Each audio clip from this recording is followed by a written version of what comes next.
جو لوگ ننگے جسموں کو دیکھنے کے شوقین بن جاتے ہیں نا، ان کے دلوں میں اللہ کو راضی کرنے کے جذبے باقی نہیں رہتے۔ آپ لوگ مان لیں اس بات کو کہ آپ کے ایمان کو چوری کیا جا رہا ہے، بہت ایک شاطر طریقے کے ساتھ۔ تمہارے دشمن، تمہارے اسلام کے دشمن، تمہارے اللہ کے دشمن،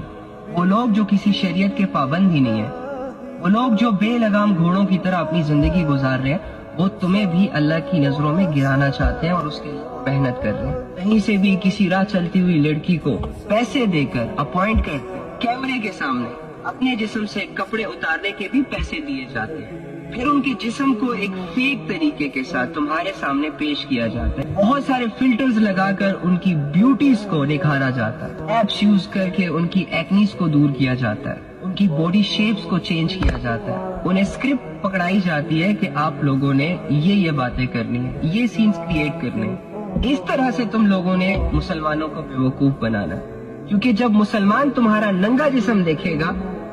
تو یہ اپنا ایمان ہاتھ میں لا کر تمہارے سامنے پیش کر دے گا، پھر یہ بھول جائے گا کہ یہ کسی محمد صلی اللہ علیہ وآلہ وسلم کا امتی ہے اور اسلام کا ایک فالوور ہے اور اللہ رب العزت کا ماننے والا ہے۔ یہ جسموں کی بھوک اس قدر گھنونی ہوتی ہے، بہت سارے مسلمانوں کو لگ گئی ہے۔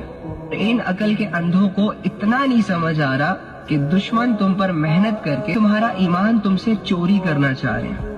اب وہ ہاتھ ڈال کے تمہارے سینے سے تو ایمان نکال نہیں سکتے، لہٰذا تمہیں بے حیا بنا کر اللہ کی نظروں میں گرائیں گے۔